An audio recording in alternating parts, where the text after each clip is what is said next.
Wells Cathedral, a breathtaking architectural achievement, of course, but also a fortress of privilege and a witness to centuries of faith wielded as a tool of dominance. Since its founding in the decades following the Norman Conquest, Wells has stood as a symbol of authority. The Normans, adept at consolidating their rule, used cathedrals and castles alike to help subjugate and train the Anglo-Saxon population. Norman bishops were often indistinguishable from knights, not only wearing armour, but in their ambition and ruthlessness. These clerics were more than figures of faith. They were landlords, policymakers, and sometimes outright profiteers, shaping national politics while lining their own pockets. The cathedral's bishops have a legacy steeped in controversy.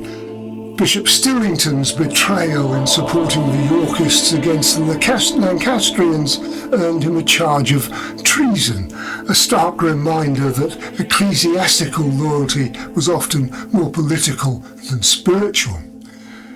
Bishop Edward Willis, a man of faith, turned a blind eye to morality as he invested in the South Sea Company, an enterprise thriving on the transatlantic slave trade.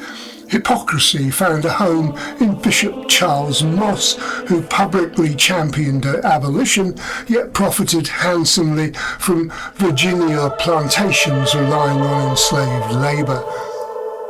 And then there was Bishop Ken, embroiled himself in dubious land disputes benefiting from revenues that might not have been quite legal.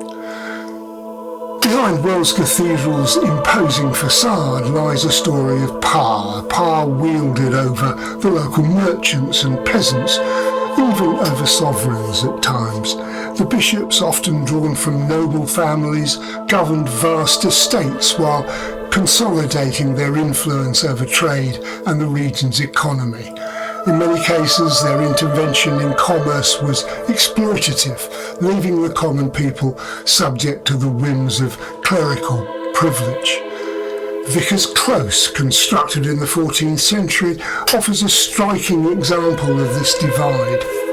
Built to house the cathedral's choir and clergy, this enclave was designed to shield its inhabitants from the distractions of the town. A clear message that the clerics' lives were intended to remain distant from the struggles of ordinary folk. The comforts afforded to these elites contrasted sharply with the deprivation endured by those beyond the moated boundaries of the bishop's palace, a place that epitomised ecclesiastical power, functioning as both a residence and a fortress. The cathedral's grandeur, intended to awe medieval minds and reinforce the church's dominance, reflects the enormous wealth accumulated by its builders. Such structures were not born of poverty, but rather through the exploitation of communities that looked to religion for guidance and protection. Wells Cathedral served as a magnet for trade while housing a prestigious school where theology and philosophy were taught. Even today, Wells Cathedral School perpetuates this tradition of exclusivity, charging up to £26,000 a year, perhaps an echo of the privilege entrenched within its walls. While religion's grip has loosened in secular Britain, the cathedral's history speaks to an era when bishops rivaled kings in authority, shaping laws and brokering power. In many ways, their role mirrors contemporary tech billionaires who now seem to dominate global affairs. The Church's influence once extended into every corner of society, from politics to education, from commerce to daily life. And yet, the bread once handed to the poor at the cathedral gates is long gone, and Wells Cathedral today seems to serve as a cultural relic, a monument to a time when religion dictated societal norms, economic structures, and even individuals' livelihood. Its towering spires and intricate carvings remain symbols of faith, yes, but also a reminder of power's corrupting touch.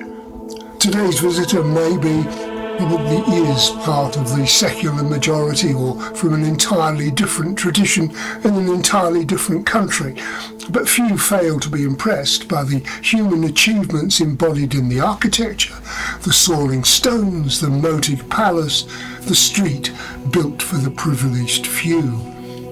Any place of power has a questionable past, at least by modern standards.